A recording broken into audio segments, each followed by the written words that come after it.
So I'm afraid. Right now, on this stage, I feel fear. In my life, I ain't met many people that will readily admit when they are afraid. And I think that's because deep down, they know how easy it spreads. See, fear is like a disease. When it moves like wildfire. But what happens when, even in the face of that fear, you do what you got to do? That's called courage. And just like fear, courage is contagious. See, I'm from East St. Louis, Illinois. That's a small city across the Mississippi River from St. Louis, Missouri. I have lived in and around St. Louis my entire life.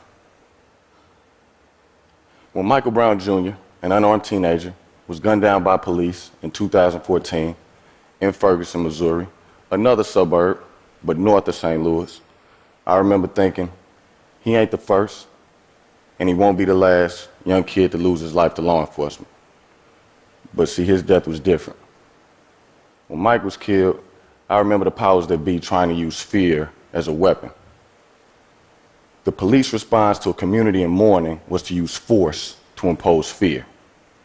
Fear of militarized police, imprisonment, fines. The media even tried to make us afraid of each other by the way they spun the story. And all of these things have worked in the past. But like I said, this time it was different. Michael Brown's death and the subsequent treatment of the community led to a string of protests in and around Ferguson and St. Louis. When I got out to those protests about the 4th or 5th day, it was not out of courage. It was out of guilt. See, I'm black. I don't know if y'all noticed that. But I couldn't sit in St. Louis, minutes away from Ferguson, and not go see. So I got off my ass and go check it out. When I got out there, I found something surprising. I found anger. Yeah, it was a lot of that. But what I found more of was love. People with love for themselves, love for their community. And it was beautiful. Till the police showed up. Then a new emotion was interjected into the conversation. Fear. Now, I'm not gonna lie. When I saw those armored vehicles and all that gear and all those guns and all those police, I was terrified, personally. And when I looked around that crowd, I saw a lot of people that had the same thing going on. But I also saw people with something else inside of them. That was courage. See, those people yelled and they screamed and they were not about to back down from the police. They were past that point. And then I could feel something in me changing. So I yelled and I screamed. Then I noticed that everybody around me was doing the same thing. And there was nothing like that feeling. So I decided I wanted to do something more.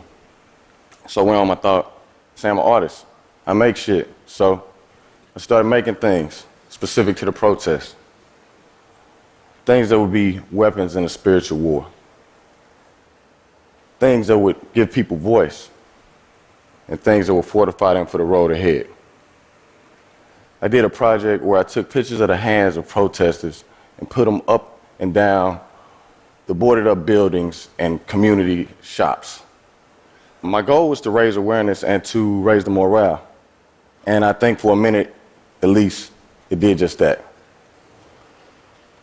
Then I thought, I want to uplift the stories of these people I was watching being courageous in the moment. And myself and my friend and filmmaking partner Sabah Folian did just that with our documentary, Who Streets.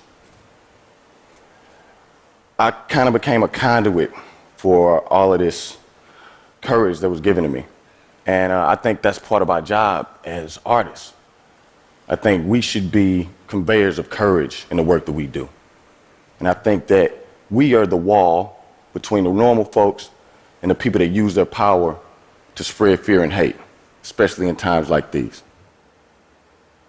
So I'm gonna ask you, y'all the movers and the shakers, the thought leaders.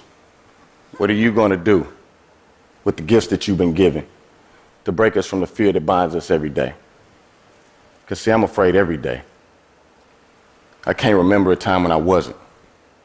But once I figured out that fear was not put in me to cripple me, it was there to protect me And once I figured out how to use that fear, I found my power.